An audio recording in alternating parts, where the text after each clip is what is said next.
और अमरोहा में हमारी पार्टी के वरिष्ठ नेता भाई पुष्पेंद्र राणा जी के पिताजी श्रद्धेय चंद्रपाल सिंह जी जो परिनिर्वाण प्राप्त कर गए, अपने परिवार का दुख बांटने के लिए हम लोग यहाँ पहुंचे।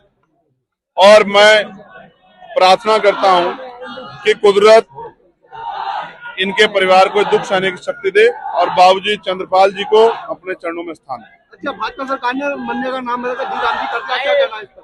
देखो, नाम बदलने से हालात नहीं बदलते। नाम बदलने से हालात बदलते तो बहुत योजनाओं के नाम बदले, लेकिन हालात किसी के नहीं बदले। मैं इसलिए कहना चाहता हूं कि सरकार ने कहा पहले 90% पैसा केंद्र सरकार देती थी, अब कह रहे हैं 60% पैसा देंगे। उत्तर प्रदेश सरकार का ये हाल है कि वहां 8 लाख करोड़ का कर्ज सरकार पे पहले, इतनी योजनाएं पहले से बंद पड़ी हैं, क्या सरकार इस योजना में पैसा दे पाएगी? इसलिए मैं मानता हूं कि 100 की जगह 125 दिन एक सपना है। ये जो अधिकार मिला था चुनाव के समय, तो 10-10 हजार रुपए आप देते वोट खरीदने के लिए, लेकिन ये जो मेहनत करके मजदूरी मिलती थी, ये भी आपने छीनने का काम किया। जनता आपको माफ नहीं करेगी। इस बार आजाद समाज पार्टी को ताकत देके आपको सत्ता से बाहर करने का उन्होंने एक कार्यक्रम के दौरान महिला का नकाब हटा दिया था, ये बहुत गंभीर मामला है। मैंने कई बार इस पे बात रखी, आपने सवाल खड़ा किया है।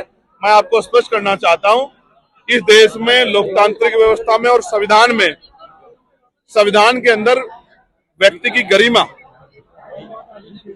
और उसके सम्मान की रक्षा करने का अधिकार, जिस तरह से मुख्यमंत्री द्वारा जाने अनजाने में या फिर उम्र के पड़ाव पे ये सब करते हुए, ये अपमानजनक है।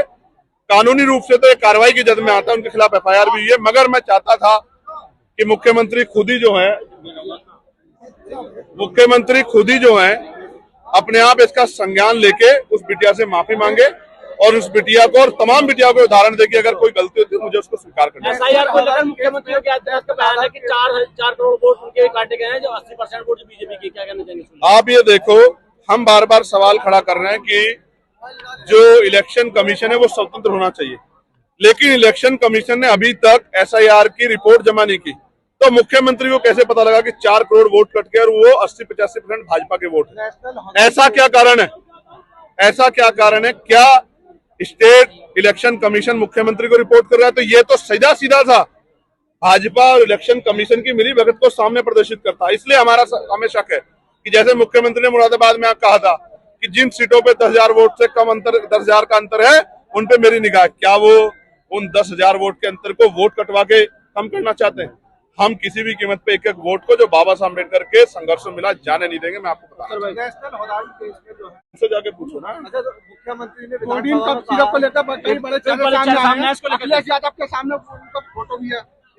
देखिए, मैं स्पष्ट कर रहा हूँ, वो किसी पार्टी जुड़े हो, विपक्ष की पार्टी और सत्ता पक्ष की, उनकी जांच होनी चाहिए। CBI के द्वारा जांच हो, सुप्रीम कोर्ट की निगरानी में जांच हो, जिससे दूध का दूध पानी का पानी हो और सख्त कार्रवाई हो। किसी को भी पैसे के भ्रष्टाचार के चक्कर में गरीबों की जान लेने की छूट नहीं दी जा सकती। इधर एक सेकंड सुनिए, वकील लोग आंदोलन कर रहे हैं, मैं खुद एक अधिवक्ता हूं। मैंने कानून मंत्री जी से मांग की, ज्ञापन सौंपा कि एडवोकेट प्रोटेक्शन एक्ट लागू करो, और पश्चिम में हाईकोर्ट बेंच बने। मैंने इसके लिए पार्लियामेंट में आवाज उठाई, केंद्रीय कानून मंत्री से भी मिलकर मांग की। सरकार इस मांग को नहीं सुन रही है। मैं अधिवक्ता भाइयों से कहना चाहता हूं, एक अधिवक्ता होने का मैं उनके साथ हूं। अगर वो लखनऊ तक मार्च करेंगे तो उनके साथ चल के इस लड़ाई को लड़ने का काम करो, उनकी मांग को पूरा करो। आप सांसद हैं संजय सिंह, उन्होंने रामपुर से अमरोहा के पद यात्रा शुरू की है, वोट बचाओ संविधान बचाओ, क्या माना जाए? क्या एक सेंधमारी हो रही है रामपुर से लेकर अमरोहा तक? नहीं, लोकतंत्र में सबको अधिकार है भाई।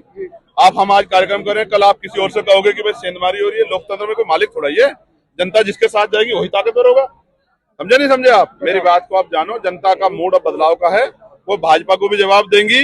और इस अमरोहा में जो महापुरुषों के नाम पे जिले का नाम रखा गया था, वो नाम बदलने वालों को भी जवाब देगी। मेरी बात को आप। आखिरी सवाल, 27 के चुनाव क्या अकेले लड़ेंगे, किसी के साथ गठबंधन करेंगे? देखो, ये पार्टी का फैसला है, मैं तो पार्टी का छोटा सिपाही। इसके बारे में ज्यादा जवाब राणा जी दे सकते हैं, हमारे जिलाध्यक्ष जी दे सकते हैं, मैं तो छोटा सा कार्यकर्ता हूँ। मुख्यमंत्री ने अभी विधानसभा में कहा देश में 2 नमूने हैं, लखनऊ बैठता है और एक दिल्ली बैठता है।